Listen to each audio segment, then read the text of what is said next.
Are you planning your move to London and trying to figure out the things you absolutely must know? Well, this is going to be a great video for you. Thanks again for checking out my YouTube channel. I'm Arinzeh. I am a London-based property agent, and I love helping my clients buy, sell, relocate to London. So if you've got any questions about doing any of those, then please make sure to get in touch. When I moved to London 11 years ago from America, I assumed there would be so many things that would be similar and familiar, and there was, like the language and modern buildings. But 11 years on, I can safely say there is so much that is completely different. In order to save you time and stress, I'm going to be sharing 5 things that you absolutely must know as you move to London and try to figure out and settle in. First up on our list of things you absolutely need to know about London is get to know the transport system, particularly the underground. We've all had stress about missing, say, a train or plane or something, and being stressed about getting to where we need to go. But if you are living in London, then the good thing is it has an incredible transport system. And so if you do miss a train, likely that the next train or bus will be coming just a few minutes later. To get you familiar, there are 12 underground tube lines that make up the tube network here in London.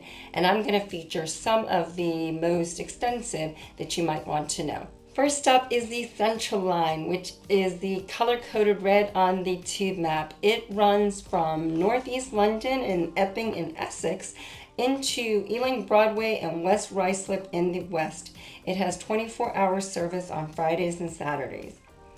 Then also we want to feature the Victoria Line, which is light blue and also offers 24-hour service on Fridays and Saturdays.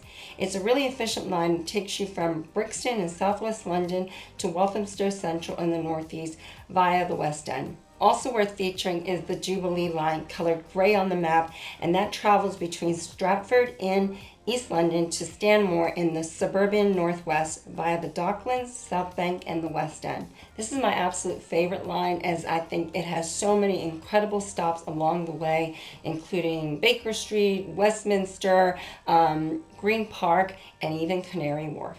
One of the oldest lines is the Bakerloo Line, colored brown, and it started back in 1906. It goes from Harrow and Wealdstone in suburban northwest London to Elephant and Castle in South London via the West End. It serves 25 stations, 15 of which are underground, over 14.4 miles. Don't forget that in addition to the underground network, London has so much that makes up the transport system, whether that's buses, the overground, there's even the DLR network, and even a water taxi service. So you are definitely going to have plenty of options to get around in through the city or going further afield. In order to navigate the system, I recommend downloading one of the many apps that'll have train schedules, timelines, and the network. One of my favorites is City Mapper, and it's actually been incredible because it not just works in London, but works in other cities around the world, including New York. Another great app worth mentioning is Bus Checker. So if you prefer to take the bus and don't know when the next bus is coming, some of the buses might have the electronic, time schedules, but some might not. And so having Bus Checker on your phone is great because if the next bus isn't coming for maybe 10 minutes, you might want to consider walking or looking for an alternative path to get to where you need to go.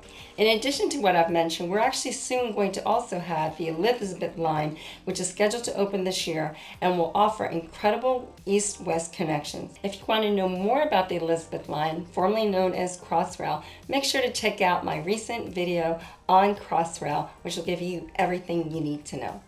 Number 2 about things to know about London is getting your cultural fix. One of my favorite things about living in London is the diversity of art and culture that are literally at your fingertips. There are actually 170 museums to choose from, which means that those of you who may think London is just a city center for fast-paced workers might be surprised. There are countless art exhibitions, historical statues, quirky installations, and many more across the city that you can discover. Just even on its own, you've got the South Bank Center sitting on the banks of the Thames, and there you have an incredible installation that offers plays, theaters, performances, concerts, so much to offer. You could literally live your life at South Bank Center. And then it's next to the National Theater as well as the BFI Center, so incredible array of options just along the South Bank Center alone. Number 3 on my list about things to enjoy about London is there are incredible parks and neighborhoods that have access to green space. While London is a metropolis filled with lots of people and is an incredible, vibrant, dynamic city, it's actually great for the green space and access to parks that are available in most neighborhoods. The biggest and most well-known parks are called the Royal Parks. They're very large areas of land that were used by the royal family for hunting and recreation that are now open to the public. They're beautifully cared for, so you can find anything from stunning blooms, children's playgrounds and swimming pools, and even the National Zoo. Check out my recent video on great neighborhoods which give you immediate access to London's green spaces. Next up as a tip for living in London is knowing the legal aspects of buying or renting in London. As a buying agent working with many expats moving to London or foreign investors thinking about buying in London, they're often surprised about the legal nuances of how to obtain a property here in England. There are also some fees you might not be aware of, such as stamp duty, sinking funds, and service charges. The process for obtaining a home is also very different compared to the US and many other countries. In essence, you have to go through the whole buying and due diligence process before you get to exchange and contract, and prior to that, either party can walk away. There's also big differences in terms of legal ownership structures, whether that's leasehold, freehold, or share freehold, and the rights and regulations associated with each ownership structure. You might want to also check out another video where we talk about the differences, and we'll put the links in the show notes. Of course, there'll be additional bills that go along with the purchase of a property or rental, and those will include utilities, TV licenses, council taxes that you're definitely going to want to be aware of. I highly recommend you that your budget make sure to factor these elements in. If you have any questions about the buying process or relocating to London, then make sure to reach out because I'm happy to have a chat. Number 5 on my list, a top 5 list of things to do to settle into London, it is making connections in different ways. London can feel lonely for some, but it doesn't have to be. It's easy to perhaps meet people in local bars, cafes, finding social clubs, membership organizations, or places to discover a new hobby. You can even check out your local expat groups that are often found on Facebook, which may be a good way to connect with those in the same situation as you, as well as searching for those regular events that happen in London that will enable some group interactions. I recently joined a private members club myself called Home House, which is a great place to meet other people and interact. What's also great about the members clubs is that they offer social events to really give you a place just to show up by yourself and perhaps do something, whether it's wine tasting, mixing, master cocktail mixing, book clubs, backgammon, chess, whatever it is that you might be interested in.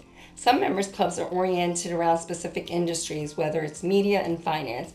Again, I've done a recent video on some of the best, most luxurious members clubs in London that you might want to check out. If you do have a specific hobby or affinity, whether that's chess or backgammon or playing tennis or rugby or football, there will definitely be groups that are doing it throughout the city. There are definitely events happening regularly throughout the city, and so if you want to keep up with what's happening, some of the best resources might be Time Out, Visit London, Eventbrite, or even signing up to my newsletter where we highlight some incredible things to do every single month.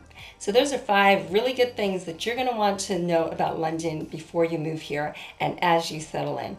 But if you are moving to London, I'd love to connect. If you've got any questions about the process, where to live, budget, how to figure things out, please make sure to reach out to me. If you want to know more about London lifestyle on a day-to-day basis, please make sure to follow me on Instagram at Onyx London Life, where we post daily about what's happening in London, what I'm getting up to, and believe me, I get into a lot of cultural things that you might want to know about. I'll see you in the next video. Thanks so much for watching. Make sure to check out my other videos on my YouTube channel where I share great tips and information about the London property market and living in this fabulous city. So that's Ugo Arinzeh with Onyx Property Team and Keller Williams. Bye for now.